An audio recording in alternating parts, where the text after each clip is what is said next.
ಅಂದರೆ ಸ್ಪೆಸಿಫಿಕ್ ಆಗಿ ಲೇಡೀಸ್ಗೆ ಒಂದು ಸಿಹಿ ಸುದ್ದಿ ಇದೆ. ಆ ಸಿಹಿ ಸುದ್ದಿ ಏನಂತಂದರೆ ಗೃಹಲಕ್ಷ್ಮಿ ಬಗ್ಗೆ.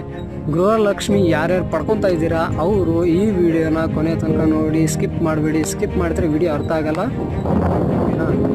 ನಿನ್ನೆ ಒಂದು ಮೀಟಿಂಗ್ ಆಯಿತು. ಆ ಮೀಟಿಂಗಲ್ಲಿ ಲಕ್ಷ್ಮಿ ಹೆಬ್ಬಾಳ್ಕರ್ ಅವರು ಒಂದು ಅಪ್ಡೇಟ್ ಮಾಡಿದ್ದಾರೆ. ಏನು ಅಪ್ಡೇಟ್ ಅಂದರೆ, ಈ ಗೃಹಲಕ್ಷ್ಮಿ ಹಣನ ಯಾರ್ಯಾರು ಪಡ್ಕೊತಾ ಇದ್ದೀರಲ್ಲ ಅವರು ಆ ಹಣದಿಂದ ನಿಮ್ಗೆ ಏನು ಯೂಸ್ ಆಗಿದೆ, ಅದನ್ನು ನೀವು ಯಾವ ಥರ ಖರ್ಚನ್ನ ನಿರ್ವಹಣೆ ಮಾಡ್ಕೊಂಡಿದ್ದೀರಾ ಅಂತ ಹೇಳ್ಬಿಟ್ಟು, ನಿಮ್ಗೆ ಅದರಿಂದ ಯಾವ ಥರ ಬೆನಿಫಿಟ್ಸ್ ಇದೆ ಅಂತ ಹೇಳ್ಬಿಟ್ಟು ಒಂದು ವಿಡಿಯೋ ಮಾಡಿ ರೀಲ್ಸ್ ಮುಖಾಂತರ ಇನ್ಸ್ಟಾಗ್ರಾಮಲ್ಲಿ ಅಪ್ಲೋಡ್ ಮಾಡೋಕ್ಕೆ ಹೇಳಿದ್ದಾರೆ. ಅದ್ರ ಏನಕ್ಕೆ ಅಪ್ಲೋಡ್ ಮಾಡೋಕ್ಕೆ ಹೇಳಿದ್ದಾರೆ ಅಂತಂದರೆ, ಅದರಲ್ಲಿ ಬರೋ ವ್ಯೂಸಿಂದ ನಿಮಗೆ ಅಮೌಂಟ್ ಬರುತ್ತೆ. ಓಕೆನಾ?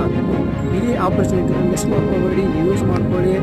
ಏನಿಲ್ಲ, ಸುಮ್ಮನೆ ಹೆಂಗಿದ್ರು ಮನೇಲಿ ಎಲ್ಲರ ಮನೇಲಿ ಕ್ಯಾಮ್ರಾ ಇರುತ್ತೆ. ಆ ಕ್ಯಾಮ್ರಾ ಗೃಹಲಕ್ಷ್ಮಿ ಹಣನ 2,000 ತಿಂಗಳು 2,000 ಯಾವ ಥರ ಖರ್ಚನ್ನ ಮನೆಯಲ್ಲಿ ತೆಗೆದು